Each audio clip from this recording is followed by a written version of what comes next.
ভারতে পালিয়ে থাকা মানবতা বিরোধী অপরাধে শেখ হাসিনাকে ফেরত চেয়ে গত সপ্তাহে আনুষ্ঠানিকভাবে প্রত্যর্পণ অনুরোধ জানায় বাংলাদেশ।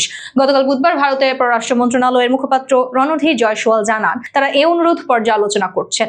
ভারতীয় সংবাদ মাধ্যম টেলিগ্রাফ ইন্ডিয়া বৃহস্পতিবার এক প্রতিবেদনে জানিয়েছে, সরাসরি কোনো উত্তর না দিয়ে ভারত মূলত শেখ হাসিনাকে ফেরত দেওয়ার অপ্রতিশ্রুতি অবস্থান অব্যাহত রেখেছে, যদিও তারা আনুষ্ঠানিক প্রত্যর্পণের অনুরোধ পেয়েছে। জুলাই গণ অভ্যুত্থানে মানবতা বিরোধী অপরাধ সংঘটিত করায় হাসিনাকে আন্তর্জাতিক অপরাধ ট্রাইব্যুনাল মৃত্যুদণ্ড প্রদান করে। টেলিগ্রাফ ইন্ডিয়া বলেছে, হাসিনার রায়ের দিন রণধীর জয়সওয়াল যে মন্তব্য করেছিলেন, গতকালের মন্তব্যে সেটি থেকে কোনো পার্থক্য ছিল না।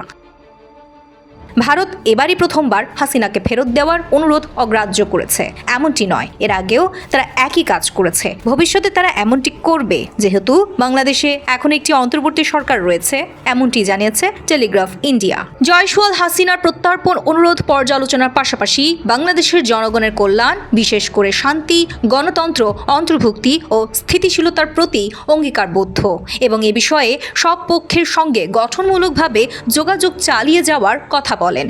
টেলিগ্রাফের প্রতিবেদনে বলা হয়েছে, ভারত অন্তর্ভুক্তি এবং গণতন্ত্রের কথার মাধ্যমে বলার চেষ্টা করছে, কার্যক্রম নিষিদ্ধ আওয়ামী লীগের আগামী জাতীয় নির্বাচনে অংশগ্রহণের অধিকার রয়েছে। এছাড়া হাসিনাকে মৃত্যুদণ্ড দিয়ে অন্তর্বর্তী সরকার আওয়ামী লীগকে নিষ্ক্রিয় করার চেষ্টা করছে বলেও ভারত মনে করে, এমনটি জানিয়েছে সংবাদ মাধ্যমটি।